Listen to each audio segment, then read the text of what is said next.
ഇപ്പോഴത്തെ പ്രളയത്തിന് ഇപ്പോഴത്തെ UDF സർക്കാരിനെ കുറ്റം പറഞ്ഞിട്ട് ഒരു കാര്യവുമില്ല. ഇതിൻ്റെ യഥാർത്ഥ ഉത്തരവാദി കഴിഞ്ഞ 10 വർഷം കേരളം ഭരിച്ചു മുടിച്ച പിണറായി വിജയൻ എന്ന ഒരൊറ്റ മനുഷ്യനാണ്. 10 വർഷം തുടർച്ചയായി ഭരിച്ചിട്ടും പ്രളയം തടയുവാൻ ഒരു ചുക്കും ചെയ്യാത്ത ക്യാപ്റ്റൻ്റെ ദീർഘവീക്ഷണമാണ് ഇന്ന് കേരളത്തെ വീണ്ടും വെള്ളത്തിലാഴ്ത്തിയിരിക്കുന്നത്.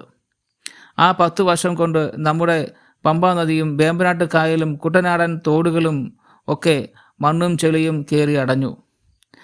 പുഴയുടെ സംഭരണശേഷി വളരെ കുറഞ്ഞു. മഴ പെയ്യുന്ന വെള്ളം ജനവാസ കേന്ദ്രങ്ങളിൽ ഇരച്ചു കയറി. ഇതൊന്നും കാണുവാൻ അന്ന് പിണറായിക്ക് കണ്ണുണ്ടായിരുന്നില്ല. കാരണം പുള്ളിക്കാരൻ്റെ ശ്രദ്ധ കരിമണൽ ഖനനത്തിന് കൂട്ടുനിന്ന് കോടികൾ കൈക്കൽ വാങ്ങുന്നതിലായിരുന്നു.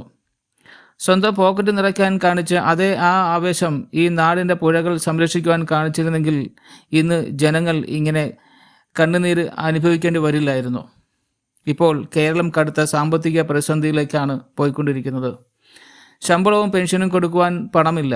ഈ പുഴകളുടെ അടിത്തട്ടിൽ കിടക്കുന്ന 10,000-കണക്കിന് കോടി രൂപയുടെ മണ്ണും ശാസ്ത്രീയമായി വാരി വിറ്റിരുന്നെങ്കിൽ നമ്മുടെ ഖജനാവ് നിറഞ്ഞേനെ, പ്രളയവും മാറി പോയേനെ. പക്ഷേ കരിമണൽ കമ്പനികളുടെ കമ്മീഷൻ വാങ്ങാനാണല്ലോ നമ്മുടെ ഭരണാധികാരികൾക്ക് കൂടുതലും താല്പര്യം.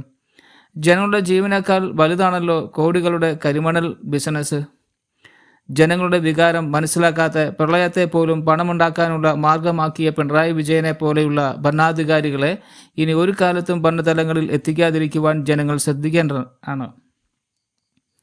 ഇന്നത്തെ ഭരണാധികാരി VD സതീശൻ താങ്കളെ ജനങ്ങൾ വിശ്വസിക്കുന്നു. അടിയന്തരമായി തന്നെ കേരളത്തെ ഈ പ്രളയ ദുരന്തങ്ങളിൽ നിന്നും രക്ഷിക്കുമല്ലോ. ഈ വീഡിയോ എല്ലാവരിലേക്കും ഷെയർ ചെയ്യണമെന്ന് അഭ്യർത്ഥിക്കുന്നു. സാരംഗി ന്യൂസിന് വേണ്ടി ജയകുമാർ.